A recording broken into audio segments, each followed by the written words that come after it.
Hello बच्चों, good morning. Video class में आपका फिर से स्वागत है। आज की वीडियो क्लास में हम बात करने वाले हैं उन प्रश्नों के बारे में जो आपने पूछे हैं। ठीक है, यानी आज की वीडियो क्लास में हम क्लियर करेंगे आपके डाउट्स को। आपके जो भी डाउट्स हैं जो आपने मुझे कमेंट बॉक्स में पूछे हैं, उन डाउट्स को आज मैं क्लियर करूँगी।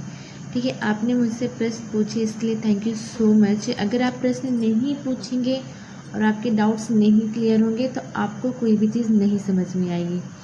इसलिए आप जितना अधिक से अधिक अपने प्रश्न को मुझसे पूछेंगे, अपने डाउट्स को मुझसे क्लियर करेंगे, चैप्टर उतने ही अच्छे से क्लियर होगा। तो आज की इस वीडियो क्लास में हम चैप्टर फर्स्ट से रिलेटेड कुछ क्वेश्चंस हैं जो आपने मुझसे पूछे हैं, उन क्वेश्चंस को देखेंगे। तो चलिए बच्चों, आज का हम वीडियो क्लास स्टार्ट करते हैं। हमारा जो आज का पहला प्रश्न पूछा है वो पूछा है अंगद रॉयल प्रजापति ने। उन्होंने पूछा है कि ग्लाइकोजन क्या है। ठीक है, तो इसका मैं आंसर आपको बता देती हूँ कि ग्लाइकोजन क्या है। तो ग्लाइकोजन हमारे शरीर में ऊर्जा को जमा रखने का एक तरीका होता है। ठीक है, हमारे शरीर में जो ऊर्जा है वो दो रूपों में जमा होती है, एक चर्बी के रूप में और एक ग्लाइकोजन के रूप में। ठीक है, तो जब हमारे शरीर को ऊर्जा की ज़रूरत होती है, जैसे हम लंबे समय से खाना नहीं मिल रहा है, ठीक है, जैसे हमें लंबे समय से खाना नहीं मिल रहा है, हम फास्ट जब हम व्रत रखते हैं तो हम बहुत देर देर में खाना खाते हैं, ठीक है, या किसी और काम के लिए हमें जब ऊर्जा की आवश्यकता होती है तब हमारा शरीर चर्बी को तोड़कर उससे ऊर्जा प्राप्त करता है। उसी प्रकार हमारा शरीर ग्लाइकोजन से भी ऊर्जा निकालता है। इन दोनों में अंतर ये है कि ग्लाइकोजन जो है वो हमारे यकृत और मांसपेशियों में जमा होता है। ठीक है, यहाँ ग्लाइकोजन कहाँ जमा होता है? हमारा यकृत यानी हमारे लीवर में और मांसपेशियों में जमा होता है। ये ग्लूकोज के छोटे छोटे अणुओं की एक चैन होती है जो मिलकर ग्लाइकोजन बनाते हैं। ठीक, तो जब हम भोजन करते हैं तो भोजन के रूप में हम क्या करते हैं, क्या लेते हैं? ग्लूकोज लेते हैं। ठीक, ये उपापचय की क्रिया द्वारा, ठीक है, ग्लूकोज को तोड़कर ऑक्सीजन की उपस्थिति में ग्लूकोज को तोड़कर हमारे शरीर में ऊर्जा का निर्माण होता है। ठीक है, तो ये जो ग्लाइकोजन है ये छोटे छोटे ग्लूकोज के अणुओं की एक चैन होती है। ठीक, ग्लाइकोजन चर्बी की अपेक्षा जल्दी टूट जाता है। इसलिए जब हमें जल्दी जल्दी ऊर्जा की आवश्यकता होती है तब हमारा शरीर ग्लाइकोजन से ऊर्जा लेता है। जैसे हम मेहनत करते समय, ठीक, मेहनत जब हम करते हैं तो हमें जल्दी जल्दी ऊर्जा की आवश्यकता होती है।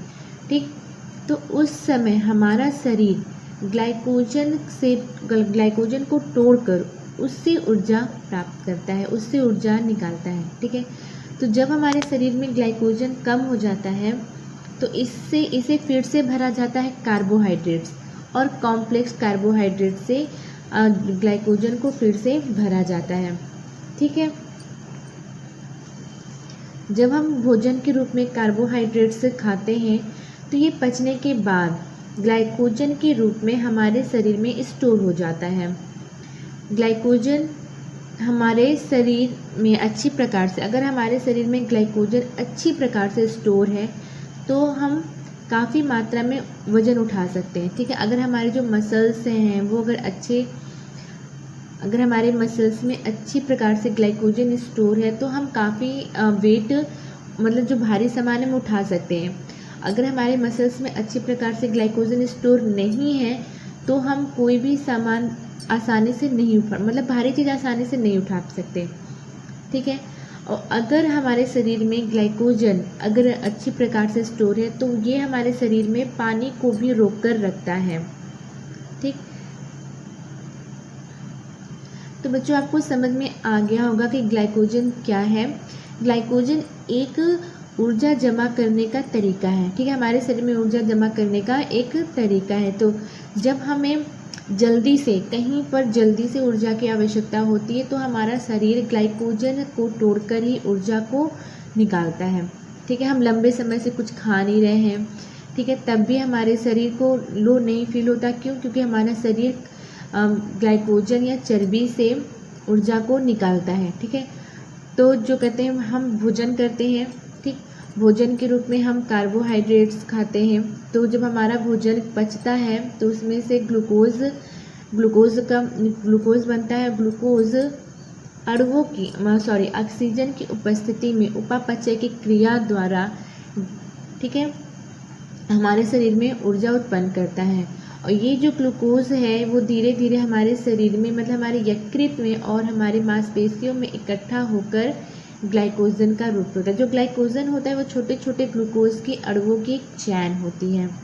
ठीक, तो मेरे ख्याल से अंगद जी आपको अच्छे से समझ में आ गया होगा कि ग्लाइकोजन क्या है। ठीक है, ठीक है, तो चलिए बच्चों हम अपने दूसरे प्रश्न की तरफ बढ़ते हैं। हमारा जो दूसरा प्रश्न है वो पूछा था ओम कुमार जी ने। उन्होंने पूछा था कि कवक क्या है। ठीक है, तो मैं बता दूं, जो कवक है वो एक प्रकार का जीव है, जो फफूंद या कवक, जिसे हम फफूंदी बोलते हैं। ठीक है, तो फफूंद या कवक एक प्रकार का जीव है। ठीक है, जैसे मैं आपको यहाँ पर कवक का बना के दिखा देती हूँ। एक कवक की सर्व, ये आर्मिलेरिया कवक है, आर्मिलेरिया ओस्टोपी, इसका नाम क्या है, आर्मिलेरिया ओस्टोपी। ठीक, ये इस प्रकार का एक कवक होता है।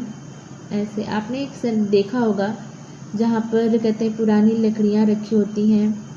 ठीक है, आपको छतरी का टाइप का ऐसे, जैसे हमारा कुकुरमुत्ता, ये कुकुरमुत्ता एक प्रकार का कवक ही होता है। ठीक है, आपने देखा होगा जहाँ जो सड़ी गड़ी गीली लकड़ियाँ होती हैं वहाँ पर आपको कुछ इस प्रकार की संरचना, छतरी टाइप की संरचना दिख जाती है। तो वही हमारा कवक है, वो कवक का ही एक रूप है। ठीक है, जैसे आप रोटियां रख देते हो, ब्रेड रख देते हो, तो एक ग्रीन प्रकार की फफूंदी टाइप की निकल जाती है। ये सब क्या है, ये सब कवक ही है। ठीक है, तो जो कवक है वो हमारा क्या है, एक प्रकार का जीव है। फफूंद या जो कवक है वो हमारा क्या है, एक प्रकार का जीव है, जो अपना भोजन कहाँ से लेता है, सड़े गले मृत कार्बनिक पदार्थ से अपना भोजन प्राप्त करता है। ठीक है, यह संसार के जो प्रारंभ से ही उपस्थित है, ऐसा नहीं कि बाद में आया है। ये जो जब हमारा संसार, यानी जब हमारी संसार स्टार्ट हुआ है तब से ही ये हमारे संसार में उपस्थित है। ठीक, इनका जो सबसे बड़ा लाभ ये है कि ये एक अपमार्जक के रूप में कार्य करते हैं। अपमार्जक मतलब ये जब अपना भोजन सड़े गले पदार्थों से प्राप्त करते हैं तो ये उस चीज़ों को, ठीक है, उस चीज़ को पूरा ख़त्म कर देते हैं। ठीक है, तो इनका जो सबसे बड़ा लाभ है, यानी जो फफूंद है वो कवक है, या उनका सबसे बड़ा लाभ ये है कि ये हमारे जो कहते हैं संसार में अपमार्जक के रूप में कार्य करते हैं। ठीक है, इनके द्वारा संसार का यानी जगत का जो कचरा है वो हटा दिया जाता है, इसलिए इन्हें अपमार्जक बोलते हैं। ठीक है, अपमार्जक का क्या कार्य होता है, ये जो कहते हैं जो कचरा होता है, यानी जो हमारे सड़े गले पदार्थ है उनको ये ख़त्म कर देता है। मतलब खाकर जो उससे अपना भोजन प्राप्त करता है तो धीरे धीरे उसको खाकर क्या करता है, ख़त्म कर देता है। तो ठीक है, तो फफूंद या कवक क्या है, एक प्रकार का जीव है जो अपना भोजन कहाँ से प्राप्त करता है, सड़े गले मृत कार्बनिक पदार्थ से। ठीक, इनका सबसे बड़ा लाभ यह है कि ये संसार में एक अपमार्जक के रूप में कार्य करते हैं। ठीक है, इनके द्वारा जो संसार का कचरा है वो हटा दिया जाता है। ठीक, कवक जो जीवों का एक विशाल समुदाय है, ऐसा नहीं कि एक छोटा मोटा समुदाय, एक विशाल समुदाय है जिसे साधारण, ठीक है, पहले इसे वनस्पति में वर्गीकृत किया जाता है। मतलब इसे एक प्रकार की पहले वनस्पति माना जाता था। ठीक है, जो इस वर्ग के सदस्य, यानी जो कवक हैं, जितने भी इसके सदस्य हैं, मतलब इस वर्ग में जितने भी सदस्य आते हैं उनमें क्लोरोफिल नहीं पाया जाता। ठीक है, ये क्लोरोफिल रहित होते हैं, और जो इनमें जनन होता है वो बीजाणुओं द्वारा होता है। ठीक है, इनमें बीजाणु उत्पन्न होते हैं और वो बीजाणु दूर कहीं जाकर जब उड़कर हवा के द्वारा या किसी और अन्य साधन से के द्वारा ये बीजाणु कहीं और पहुंचते हैं तो वहाँ पर एक नए कवक का जनन उत्पन्न करते, एक नए कवक उत्पन्न हो जाता है। पहले वैज्ञानिकों का ये मानना था कि एक प्रकार की वनस्पति है, इसलिए इसे वनस्पति वर्ग में रखा गया था, लेकिन अब ऐसा नहीं है। अब वैज्ञानिकों ने इसे एक अलग वर्ग कवक में रखा है। कवक का जो हम अध्ययन करते हैं, ठीक है, कवक के जो अध्ययन का विज्ञान है उसे हम कवक विज्ञान कहते हैं। ठीक है, इनका जो शरीर है, ठीक है, इनका जो शरीर में कोई भेदीकरण नहीं होता, मतलब इसमें जड़, तना और पत्तियां नहीं होती हैं। आप देख रहे हैं इसमें कोई जड़, तना, पत्ती नहीं है। तो इनके शरीर में कोई भी भेदीकरण नहीं होता है, ठीक है। और इनमें पौधों के भांति कोई संवहनी तंत्र भी नहीं होता है, यानी इसमें क्या कहते हैं, कोई भी जाइलम फ्लोएम ऐसा कोई भी कुछ संवहनी तंत्र नहीं होता है जो भोजन को कहते हैं जड़ से लेकर पत्तियों तक पहुंचाता है, ठीक है। तो जिसमें जब कोई भेदीकरण ही नहीं है, इसमें जब जड़ तना पत्ती नहीं तो संवहनी तंत्र भी इसमें नहीं होता है, ठीक है। तो कहते हैं ओम कुमार जी, मेरे ख्याल से आपको समझ में आ गई। ये जो मैंने एक फिगर बनाया है ये है, इसका नाम है हर्मिलेरिया।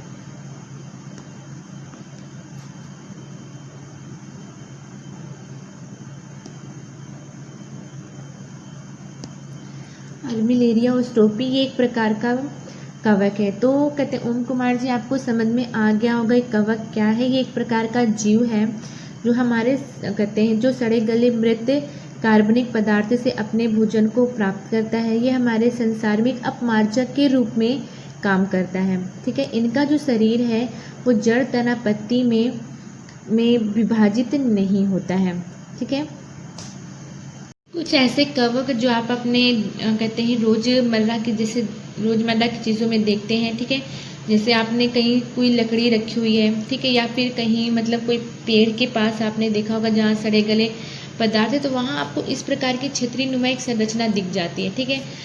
गुथे हुए आटे से, ठीक है, जब गुथे हुए आटे से हम पाव रोटी बनाते हैं तो वहाँ भी ये खमीर उठाने में ये एक कवक सहायक होता है। हम कवक के द्वारा ही उसमें खमीर उठाते हैं। बासी रोटियां रख देते हैं तो उसमें कहते हैं रुई की भांति, ठीक है, जो रुई की भांति फफूंद टाइप में उगाता है वो भी क्या है, ये सब क्या है, कवक है। कुकुरमुत्ता, ये एक विषैले कुकुरमुत्ता होते हैं। आप सब कुकुरमुत्ता के बारे में जानते हो, ये विषैले होते हैं, ठीक है। इन्हें हम खाम्बिया कहते हैं। इन कुकुरमुत्ता को हम क्या कहते हैं, विषैले जो कुकुरमुत्ता उन्हें क्या कहते हैं हम खाम्बिया। तो ये सब क्या है, कवक के ही रूप हैं, ठीक। आप अगर आप देखेंगे इस टाइम बारिश का मौसम है, नमी है हर जगह, तो जहाँ पर आपका मतलब पुराने चीज़ें हैं, सड़े गले पदार्थ हैं या फिर कोई सड़ी गली लकड़ी है, तो वहाँ आपको ये छतरी नुमा संरचना आसानी से देखने को मिल जाती है, ठीक। हमारा तीसरा प्रश्न भी ओम कुमार जी ने पूछा था। उन्होंने पूछा था कि युगलिना क्या है, ठीक है। तो युगलिना जो हमारा है ये एक सूक्ष्म, ठीक है, सूक्ष्म जीव है जिसे हम सूक्ष्मदर्शी से ऐसे ही नहीं देख सकते हमें। ये एक छोटा जीव है जिसे हम सूक्ष्मदर्शी के द्वारा देख सकते हैं, ठीक है। इसका जो पूरा नाम है वो होता है युगलिना विरिडिस, ठीक है। युगलिना का पूरा नाम क्या होता है, युगलिना विरिडिस। ये एक छोटा जीव है, ठीक है, जिसे हम सूक्ष्मदर्शी के द्वारा देख सकते हैं। ये प्रोटोजोआ संघ का जीव है। इसका जो अगला सिरा होता है वो गोलीय होता है, मध्यवर्ती भाग कुछ चौड़ा होता है तथा पिछला जो सिरा होता है वो नुकीला होता है, ठीक है। जो इसका जो अगला सिरा है उसमें एक कहते हैं पतली संरचना पाई जाती है जिसे हम फ्लैजिला बोलते हैं, ठीक है, जो इसके चलने में, जो इसको गति प्रदान करने में सहायक होता है, ठीक है। अगले सिरे में एक कीपनुपा कोशिका मुख पाया जाता है जो एक छोटी कृष्णी में खुलता है, ठीक है। तो इसके मैं आपको संरचना दिखा दूँ कि ये हमारा जो कहते हैं युगलिना किस प्रकार दिखता है, ठीक है। तो इसका जो पहला आकृति का जो सिरा होता है, अगला सिरा वो क्या होता है, कुछ गोली टाइप में ऐसे,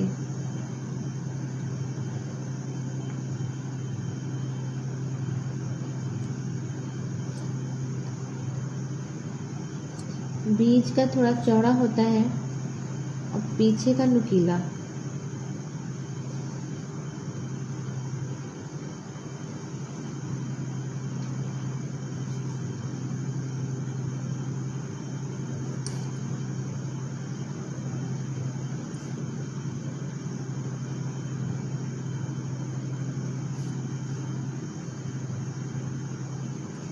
ठीक है, हमारे युगलिना कुछ देखने में ऐसा होता है आपका। इसकी संरचना कुछ ऐसी होती है।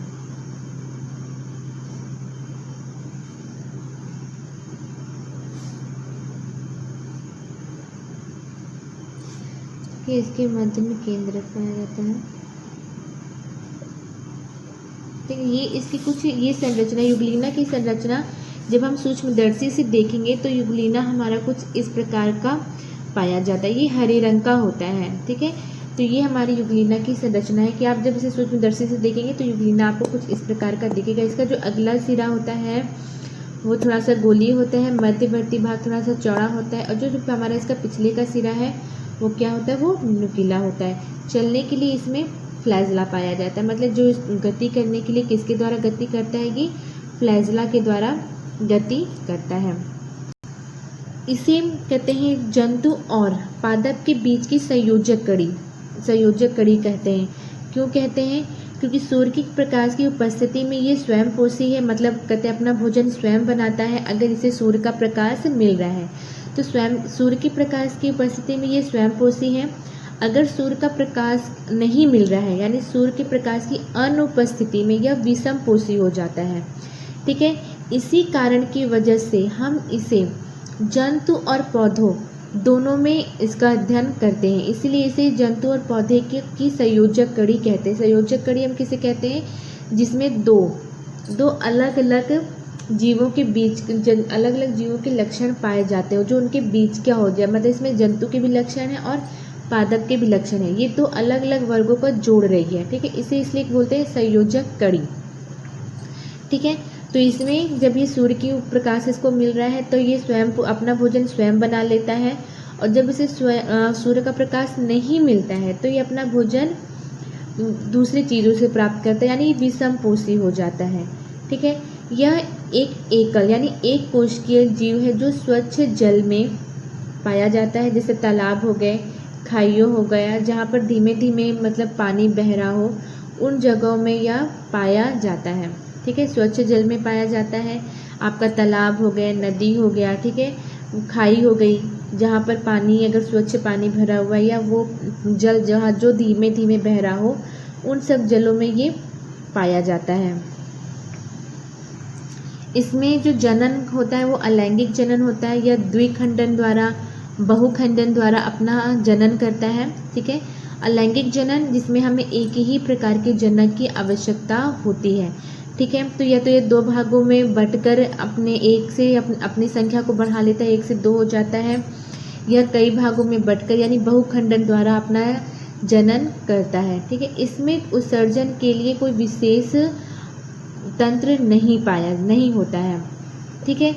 तो ओम कुमार जी, आपको मेरे ख्याल से युगलिना समझ में आ गया होगा कि युगलिना क्या, ये एक प्रकार का सूक्ष्म जीव है जो प्रोटोजोआ संघ का प्राणी है।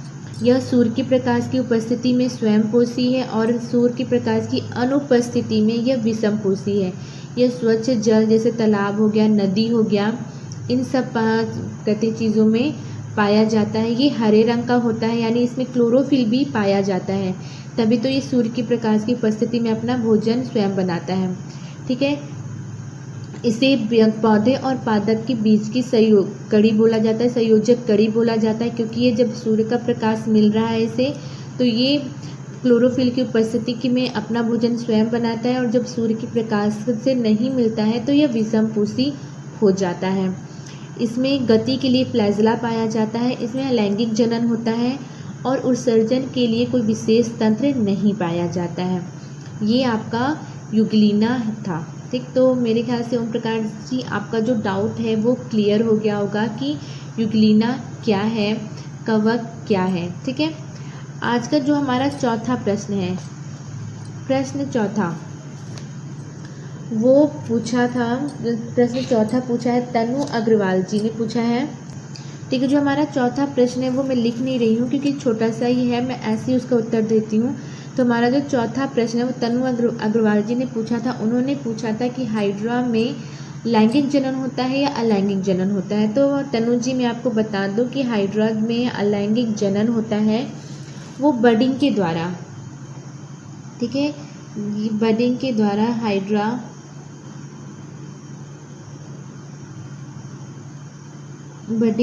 हाइड्रा जनन करता है। उसके जब यह पूर्ण रूप से परिपक्व हो जाता है तो इसके शरीर में एक मुकुल, बडिंग मतलब मुकुलन की क्रिया द्वारा वो जनन करता है। तो उसमें एक बड निकलता है, एक मुकुल निकलता है, और यह मुकुल ये मुकुल निकलता है और ये मुकुल जब पूर्ण रूप से परिपक्व हो जाता है तो ये हाइड्रा से अलग हो जाता है। ठीक है, ये क्या होता है, हाइड्रा से अलग हो जाता है और स्वतंत्र रूप से अपना जीवन यापन करने लगता है, मतलब एक नए हाइड्रा का उत्पन्न हो जाता है। तो तनुजी हाइड्रा में अलैंगिक जनन होता है और इसमें जो जनन होता है वो बडिंग के यानी मुकुलन के द्वारा होता है। ठीक है, इसके शरीर में एक मुकुल निकलता है जो जब ये पूर्ण रूप से परिपक्व हो जाता है तो यह जो जनक है उससे ये अलग होकर स्वतंत्र रूप से जीवन यापन करने लगता है। तो बच्चों, आज का जो वीडियो क्लास यहीं पर ख़त्म होता है। आशा करती हूँ आपने जो क्वेश्चंस पूछे हैं, आपके जो डाउट्स थे वो पूरी तरह से क्लियर हो गए होंगे। मिलते हैं नेक्स्ट वीडियो क्लास में। अगला जो वीडियो क्लास होगा वो हमारा चैप्टर 2 का वीडियो क्लास होगा। अब हमारा चैप्टर 2 स्टार्ट होने वाला है। ठीक है, तो जो हमारे जो चैप्टर 1 से रिलेटेड जो भी डाउट्स थे वो मैं आपके क्लियर हो गए होंगे।